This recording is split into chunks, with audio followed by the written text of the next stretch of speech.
Imagine a stack of $100 bills. Now take that stack and make it 3 times as high as the Empire State Building, then just set it all on fire. That's the amount of consumer fraud that took place in the United States in 2024. Welcome back to Season 5 of Talking Tech.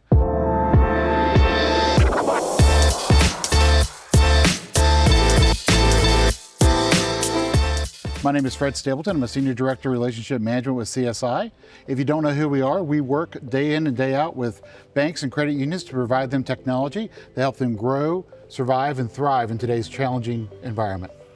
Today, we want to talk about fraud, but not fraud at an industry level, but more down at the line, where it happens and what we can do to help customers prevent it, and what banks can do to help prevent that type of fraud. Today, we have Heather Deneault with us, Vice President of Operations and Branch Management at Denison State Bank. Heather, thank you for joining us today. Thank you for having me, Fred. Fraud is a never-ending battle, it seems like. Day in, day out, it's like something new comes to the forefront every day. Can you tell us a little bit about what you're seeing and what you're seeing in your role at the front line, but also too, kind of how it's evolving as the time goes by?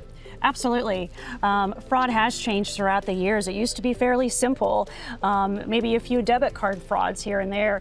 But now with technology, we're seeing it evolved to where digital account takeovers are happening. AI is being used in order to defraud our customers and even to defraud the bank as well, as far as portraying a customer on the phone.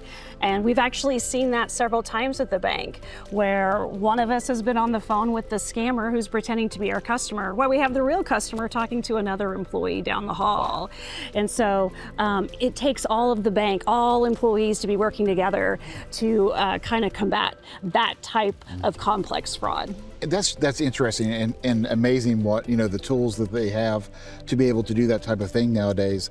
But, obviously I've had the pleasure of working with you and your bank for a number of years, but you're very much spread out. I mean, you're in several communities in Kansas, obviously different levels of expertise and tenure across your institutions and your branch network. How do you bring all that into line to try and make sure that you're delivering the same amount of protection from fraud across all your channels and all your locations? That's a struggle for some banks. It is, and it takes constant communication between all branches and all departments to really make that happen. And we've got some great tools that CSI has made for us in the form of fraud anomaly detection with digital banking, along with real-time check fraud at the teller line.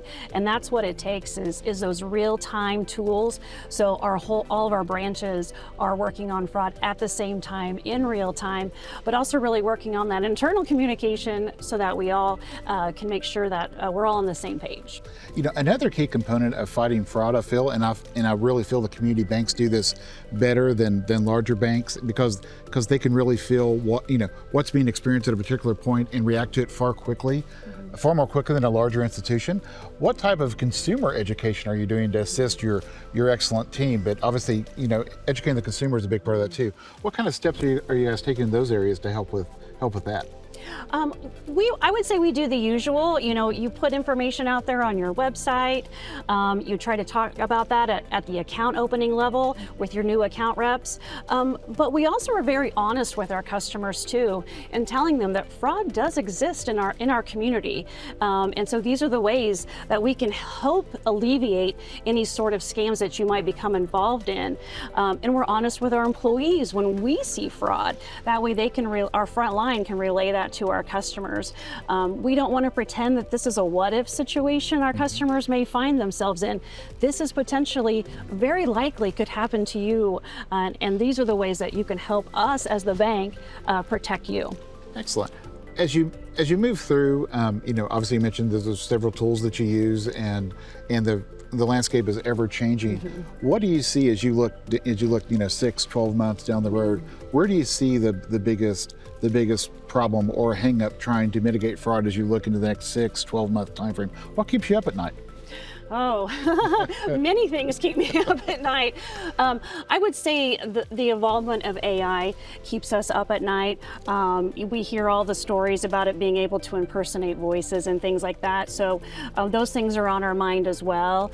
And how are we going to educate our customers and our employees of those ever-evolving technologies?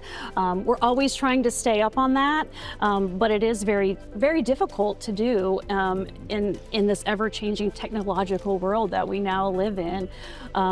So we try to keep an ear to the news and an eye on our customer data, and then try to do the best we can. And you guys do a fantastic job at it. Heather, thank you for coming and joining us today. We've really enjoyed the conversation.